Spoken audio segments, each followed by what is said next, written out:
Hello everyone, and welcome. With the recent revelation that Dead Space 1 is getting remade for modern audiences, I figured let's do a retrospective on Dead Space 2. Why Dead Space 2, you ask, and not 1? Because it's the only one I've ever played before, and I figured, why the hell not? So the game begins with our main character Isaac in an interrogation room. Bit of an odd choice from the opener, but what can you really do about that sort of thing? Anyway, the person interrogating seems to be doing it by playing back video of Isaac Clarke's dead girlfriend. Bit of a dick move if you ask me, but then again interrogations are rarely known to be very nice and fun. He seems to be doing it to get information of something about something called a marker. We don't know what it is yet, and Isaac really seems to be budging on it. Isaac also seems to hallucinate that his dead girlfriend Nicole climbs on the table and has weird glowing eyes and mouth, which apparently is supposed to be scary, but it just makes me go, huh? He then is put back into a coma, I think. Anyway, then an unknown amount of time happens, and he's woken up by someone, I don't think we actually know the name of. Ever, not important, he dies pretty quickly. Isaac gets away with the thing that killed him, and after a little time he's contacted by someone. The person that contacted him is named Dana. She claims she can help him. Isaac seems to be unsure, but she does give him a map to where she is. Anyway, after following Dana's path for a while, he's taken into a hospital. There, he meets someone who basically says to follow him. And he tries doing that for a minute or two, or tries to, but due to a door closing, he's unable to. At any rate, after managing to escape the hospital, he manages to make his way over to an elevator, where he's confronted by a vision of his dead girlfriend Nicole. Nothing comes of it. Then he goes into a hallway where space shenanigans ensue for a little while. Then he manages to find himself a spacesuit and puts it on. Anyway, a little while later, he's attacked by a giant monster, manages to kill it. After this, he manages to contact Dana again and tells her he managed to escape the hospital. Anyway, she starts talking about a train station. Isaac stops her and asks how long has he been here. She says about 3 years. Tygan, the main villain of the game, found him floating around Aegis 7. Why can't I remember anything, Isaac asks. She says because the marker you've discovered put something in your brain that is slowly killing you. Tygan tried to slow it down with memory suppressants. Nice of the guy. Unfortunately, he's the main villain of the game. Isaac then asks, can you fix it? And she says, yes, only if you reach me in time, though. So get moving to the train station. On the way to the train station, he runs into Strauss again, and he seems to have a minute conversation. Doesn't seem much come of it for now. But it does make sense to stop and talk to a crazy guy who escaped from a hospital. Yeah. So Isaac manages to make it to an elevator where he contacts Dana again, and he tells her that he destroyed the marker in the previous game. She tells him that he destroyed a marker, and Tygan managed to build another one. Why, you ask? She says it's because it's alien technology. Why else would someone do all this? Because of fucking course. When he reaches the train station, he sees a vision of Nicole. She doesn't say anything. After boarding the train, there's an action set piece, and naturally things happen, Space Harrier, and then at the end of it all, he gets suspended upside down and has to fend off a small wave of enemies. Hooray! So after surviving the train crash, he contacts Dana again and tells her that he needs a new route. She asks what happened, he makes a crappy pun. Anyway, she tells him that he's very important, and he starts on his way. On Dana's new route, he actually managed to get a call from Nolan Strauss, and he basically just has a mad rambling about symbols and crap. Isaac doesn't really talk much about it. Anyway, nothing much happens, really. So after that, Isaac contacts Dana again, and quite wisely tells her that he's being tracked by a crazy person called Nolan Strauss. She confirms that he's crazy and he killed his wife and daughter, so yeah, best not to really hang around here and get the fuck out. She then tells him to go inside of a unitology center because it's a way that he can get to her through there. Isaac doesn't trust her because, well, it's unitologists. He doesn't really want to meet Tom Cruise. On his way through the unitology center, Tygan's soldiers manage to track him down by a gunship, although the person flying it isn't very smart because it decides to shoot at him for whatever reason. Dana says, while he's standing there perfectly still, that hurry up, you're almost there. And Isaac says, okay. And the person flying it still doesn't shoot at him. Anyway, right before he's about to go into the church, the gunship does start shooting at him, though the person inside isn't really the best shot either, apart from being not that smart, unless it's a covering ploy for him to go inside the church so they can shoot it up, in which case, I get it. Maybe the person flying it actually does have an active brain cell. After getting inside the Church of Unitology, he is contacted by Dana again, and she tells him he should be safe there because it's one of the few spots where Tigan can't track him. She claims because of separation of church and state, which doesn't make a whole lot of sense on a technological future space station, but hey ho, I guess they fit the bill for this place, partly. Isaac quite rightfully complains this is the last place he wants to be. Dana says, "Shut up, my brother died trying to save you." I guess that guy really was important. She then says she's waiting for him at the top of the church. I guess it really is a video game. So he starts his journey through the Church of Unitology, fighting monsters and Tom Cruise and solving puzzles. After solving a particular puzzle, he seems to hears Nicole's voice torment him for some reason. I don't even understand what the hell she's saying, really. And after climbing out of a vent, he's attacked by her, and she holds a needle, and he quite wisely takes his mask off. Wait, what? Anyway, there's a bit of a struggle. He realizes that actually he's just holding the thing himself, and I go, eh? So after that, in solving yet another puzzle, he's contacted by Dana again, and she lets him know that the gunship that was shooting at him is jamming them, and it's probably Tigan. I wonder who else owns this thing. She says to hurry up, and that not to worry about us, because if they knew who they are, they would have killed them already. Doesn't really sound like they should not worry at all. Anyway, Isaac's on his way. So he makes it to where Dana is, and she has 2 men hold him down. We then find out that she's actually a unitologist, which he probably should have figured out earlier. So she starts the classic, crazy church unitologist monologue. Not surprising, Isaac asks, "What the hell do you want with me?" She also explains that EarthGov won't leave him alone because he might destroy more of their markers. She also tells him that you actually managed to build the marker, which he asks, "What the hell are you talking about?" She then tells him that's why they brought him here, so they can build more markers and spread glorious conversions, as she puts it. Isaac then says, "You people are unbelievable, just give me the cure and let me fucking go already." She then says, "We need you the way you are," which is sweet, but turns out just for his mind. Anyway, they tend to put him into cryo-sleep.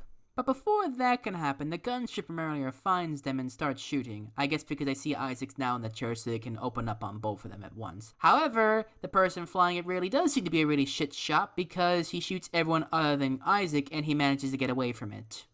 So after that, he runs into a giant monster and runs down a hallway, only to run into the gunship again. The gunship starts shooting at him, but in doing so breaks the window and everything gets sucked out, including the monster. Isaac accidentally rams headfirst into the spaceship, so does the monster. The monster then grabs him and he starts shooting at it. Doesn't seem to work, so he instead shoots a tank and he gets launched at probably quite good speed out a window. He then gets back up surprisingly quickly, and oddly, the window does not suck him immediately back out. He's then contacted by Nolan Strauss again, and he has some man ramblings about destroying the marker. After yet more roaming around, he runs into someone called Ellie, and she seems to be not that hostile because she actually fires a warning shot and doesn't immediately try to kill him. We're off to a great friendship. Isaac then talks to her by taking his mask off. Again, why? He then tells her his name is Isaac, and she asks, "What do you want?" He tells her he's trying to get to the government sector, and she says, "We were trying to do the same thing too," while she looks at a corpse on the ground. I wonder what happened to him. Hope he's gonna be okay. He then says, "I can help you and we got a better chance if we stick together." She says, "Fuck off," basically. Flashing forward over the nursery scene, he gets a call from Ellie and she tells him that she found Strauss. Isaac tells Ellie that he needs Strauss alive, which she seems to not really agree with. Understandable, because he looks pretty nuts and really looks like he's about to jump off the walls. Or tear out her eye. Either one could be it. Ellie says, fine, but she does say if he does anything weird, she'll shoot him. Understandable, again. So all 3 of them manage to make it to the hub area, and they have a little back and forth, and Ellie tells her that she escaped this area earlier from the CDC area, and that she's also a class 4 heavy cargo pilot. Isaac just says, I'm an engineer, and she says, nerd, figures. After this conversation, the power goes out, and Isaac gets a call from Tigan, and he shuts the power off because he doesn't want Isaac and Ellie to escape and anyone else. Isaac says it could be our survivors. Nolan doesn't seem to really care because apparently the habitat's beyond acceptable safe parameters and leaves him to die. Ellie then asks Isaac what did he do to piss off Tygan so much, and he starts telling her about the whole market situation. Get ready to be confused, Ellie. He also tells her that he needs straws to tell him how to destroy it, which will come up later. Anyway, before all that, however, they need power, and they can't just call the electrician company. Luckily, Ellie tells Isaac that they're not too far away from a decommissioned solar array. Convenient. But it may be too convenient because the elevator's broken. Isaac has to do some puzzle gameplay to get it working again, and after doing that, he is contacted by Ellie and lets him know that he's getting worse. Strauss anyway. Isaac tells her, keep him focused. So he arrives on the solar array and starts working on it. He also eventually learns that he has to realign the panels manually. Right before he's about to do that, Ellie contacts him to let him know Strauss is even getting worse and worse, and he asks how bad it is as he sees Strauss is mumbling to himself in the corner. So after he gets the thing working, he's conquered by Ellie again, and she informs him that all the xenomorphs are now pissed off and heading for the hub and destroying everything in their path. He says, they'll cut us off, so we have to hurry up. And naturally, the quickest way is finding a chair. Smart one, Isaac. Turns out that chair is an injector seat, and which is a bit odd to have on a station like this. I guess the person who designed that particular part of the station was a big Bond fan, which is very useful for Isaac because he has to do more Space Harrier. So after the Space Harrier section, he lands and strikes an Iron Man pose. So after meeting up at the hub again, there's a gigantic explosion and the air gets sucked out. Ellie and the air guy have to hide, and Isaac stays behind to fight the enemies for a minute. So after that, Ellie and Isaac have a little heart-to-heart, and Ellie opens up about what she had to do to survive, and it basically boils down to killing and cutting apart the mutilated corpses of her friends. And she basically ends it with saying, all that, and I'm back where I started earlier today. And she says, shit. So anyway, Ellie gives him coordinates to where they're gonna meet up again, and on the way to them, he has visions of his dead girlfriend Nicole again. Again, I have no idea what the hell she's saying. So they meet up again, and Ellie tells Isaac that the door is jammed so he can't get into where the same room she is. Apparently the last person who stood down there broke it to keep the monsters away. Fair enough. Makes a question how they got in there, but that's a question for another day, I suppose. Anyway, she tells him the only way that he can get to where she is through the ore entrance, which is meant for mining and isn't really meant for people to go inside of it. But she can shut it down from remotely where she is. That's nice. Hope it doesn't come up later. So as he's making his way through the ore processing plant, Tygan finds him and turns it back on, and locks it on so Ellie can't turn it off. He also tells Isaac to tell Ellie that thank her for find him. Isaac says that you don't have to do this, and Tygan does the whole classic Bond thing and said it ends here, and walks away without even making sure Isaac's dead. Again, classic Bond villain. Makes you think again how this game was inspired by them. Yeah. However, I guess this guy really isn't that smart because he doesn't seem to realize that Isaac has the ability to slow down time on certain objects. Yeah. Anyway, right before he's about to go for the door, Ellie tells Isaac that they're getting overrun and that he should hurry up. Isaac agrees, which is odd the fact he spends time talking here instead of opening the door. Oh well. So they meet up again in a different room, which is odd they didn't come here in the first place. Oh well. Anyway, Ellie and Isaac have a heart-to-heart. Ellie tells Isaac that Notice is getting worse, and he keeps mumbling about something called the fourth step. Oh well. And then Ellie tells him about a tram they can take to the government sector, apparently. Anyway, and Isaac goes to get it working again. Okay. I wonder if we're gonna mix anything up soon. Anyway, you know the routine by now. Isaac goes to fix something, and while he's on the way, he's tormented. So after getting the transport ready, they all decide to meet up there. Again.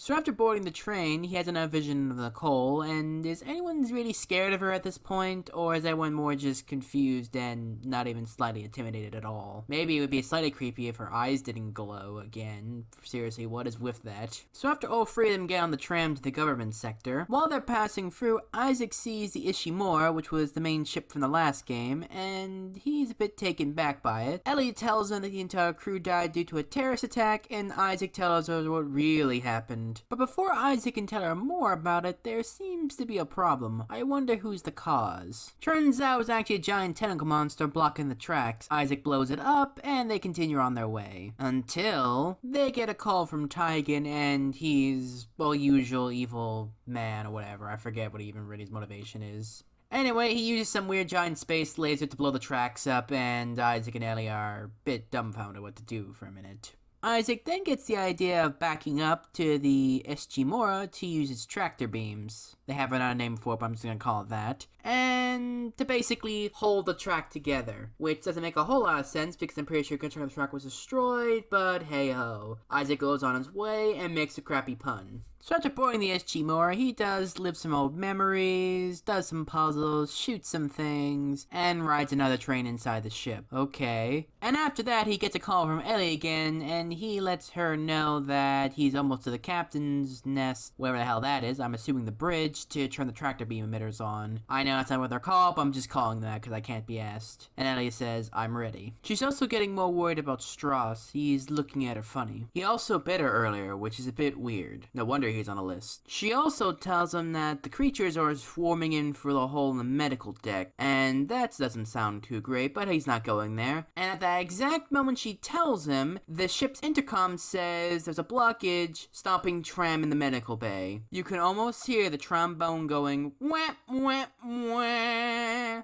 So after yet more roaming around, getting taunted by Ellie, zero gravity puzzles, and I assume the occasional combat section, so he makes it to the bridge and turns on the tractor beam, and as he's doing that he calls Ellie and tells her to go. She says, we'll wait for you. He says, don't, just go on, I'll take one of the escape pods. Which does beg the question, why didn't they just do that in the first place instead of hopping on the ship? Oh well. After his conversation with Ellie, he gets a call from Tigan, and he is not very happy. Turns out, in using the tractor beam on the moon, it could tear the whole moon apart. So he makes it to the escape pod. Again, couldn't all three of them take an escape pod to the moon instead of using the tractor beam to make the moon come closer and risk tearing it apart? Oh well, I guess Tigan really was a dick and deserves to die, and so does everyone else. So after ejecting, he contacts Ellie again, and she lets him know that they made it and managed to cross the tracks, but they're coming in hot. Again, bit weird, because I'm pretty sure a good chunk of the track was destroyed, but oh well. Strauss is getting worse and worse because he picks up a screwdriver and all we hear is Ellie screaming, which doesn't bode well. Oh well. So he crashes on the moon and has a vision of his dead girlfriend Nicole for like the 6th time. Again, this really lost its majesty. After he wakes up, he gets a call from Ellie, and she's getting attacked by Strauss, who doesn't seem to understand the word no. Odd that her first reaction to the situation is to call Isaac, who is nowhere near her, but hey ho. Anyway, the video call cuts out, and it looks like Strauss poked her eye out. A little while later, he hears Strauss over the intercom, and Isaac asked why did he do it. He says he couldn't face it, and he thought Ellie could, so he had to make her see. It's all about step 3, apparently. Isaac then asked, what could you face, and what's the last step?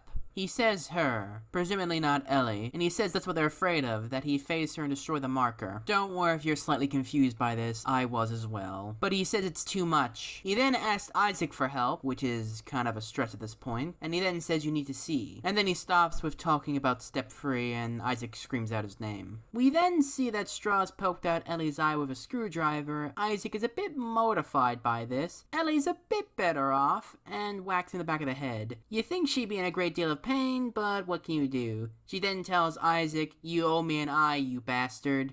And then they start to fight as the door closes. We hear some stuff, but oh well. That was a little intense. Oh well, here's a Japanese monster tentacle to cool things down. Oh my. The monster tentacle drags him out into space, and yet weirdly doesn't do anything weird to his butt, which I'm pretty happy about. No means no, kids. Anyway, then he gets a call from Ellie, and she seems to be in pretty good mood considering she had an eye gouged out. And she also tells him that Strauss ran off. Oh well, I'm sure that won't come up again. So after finishing that space section, he contacts Ellie yet again, and he asks where she is. She tells him that she's safe for now, and she doesn't know where Strauss is, which isn't exactly what he asked, but good to know. She also tells him that she found something that he needs to see, and that she's in no shape for fighting, which doesn't make a whole lot of sense with what we saw earlier, but oh well. She also tells us that Strauss has lost it and is coming after Isaac, which we kinda already knew, but I'll give her the pass because she's probably a bit delusional from blood loss. So after solving a puzzle door, he runs into Strauss again, and Strauss is still carrying the same screwdriver that he used to poke out Ellie's eye, which isn't very sanitary. He probably should have grabbed another one to do it, but again, I'll attribute it to the fact he's not 100% there. To fight him, Isaac takes off his helmet. Again, for the last time, why does he do this when people are shooting at him or is trying to shove a screwdriver up his eye? Luckily, he managed to get the upper hand and stabs him in the brain. He then dies.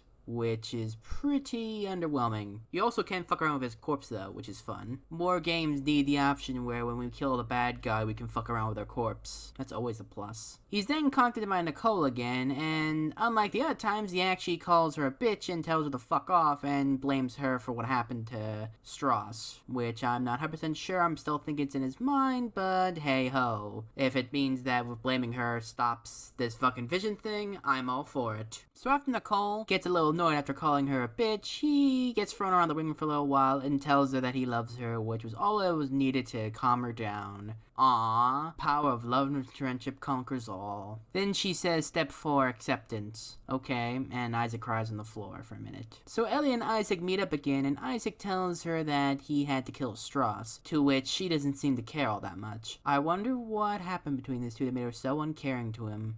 Oh well. It beggars the mind. Then she asks what now, and Isaac says we go find the marker and destroy it. Ellie agrees, I guess. I guess she's got something better to do. Which is convenient because she just found a giant drill truck and needs Isaac's help to get it working again. So he agrees and helps her fix it. He also says Strauss couldn't lead into the marker because he was running away from his guild, which isn't the best thing to tell someone who lost an eye to the man you said to watch out for. Oh well, live and learn, I suppose. Then she asks what about you, and he says I'm not running from it anymore. So they get the drill truck up and running, so they decide to go on a joyride while Isaac rides on top of it for some reason. Ellie doesn't let him in, even when they're gonna ram right into a wall, but whatever. Maybe she did it to get revenge for the eye thing. I get that. Luckily that wall was the government sector. Well, that's good, and nice and convenient. So he gets back up and starts walking around, surprisingly well considering what just happened. Ellie says we can compare bruises later, which isn't really much of a contest because he was riding on top of the thing and she was in the cab. So yeah, not really much of a competition. Then again, Isaac was wearing a suit of armor.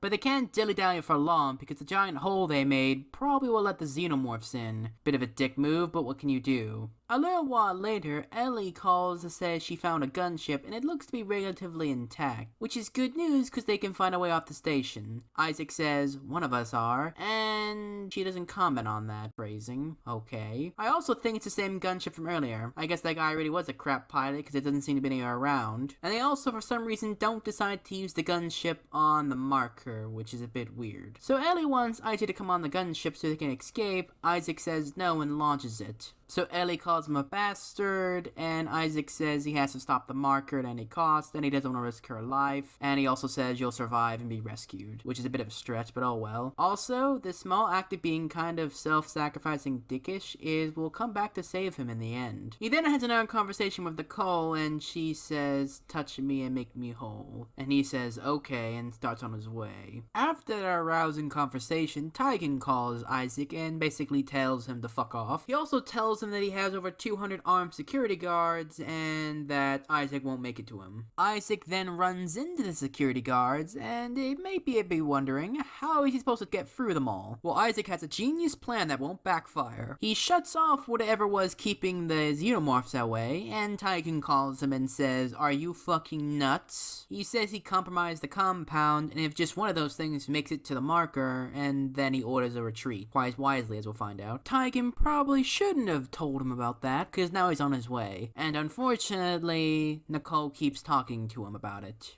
And it gets annoying. Although it's slightly more tolerable here because we can actually understand what she's saying. So he makes it to the marker. He also has a quick realization that he actually built that somehow from his memories, which doesn't make a whole lot of sense. I guess blueprints and stuff. He then looks down and sees that the xenomorphs are crowding along the bottom of it. He then gets a call from Tygan again. He then goes on a tangent about how they said you were the answer and you had a pure mind, which, okay. He then says, actually, we were so close to understanding it. Understanding what? Convergence? Okay. I guess he's born again, whatever they're called. I don't know, I stopped caring. Then the marker turns on and plays dubstep, I think. Nicole appears again and she tells him you have to make us whole. Alright, I like where this is heading. Unfortunately, the one getting pierced isn't Ellie, it's Isaac through an eyeball. Ew. Probably the most famous moment in the entire series. Apparently this machine can activate the part of the brain where the marker information is stored. After the information is activated or extracted or whatever, the room turns all orange for some reason. No, I don't get it either. He then gets up and starts walking around. Surprisingly well for someone who got stabbed in the eye, what is with characters in the universe getting back up from eye trauma. Then he finally starts on his way up to the marker.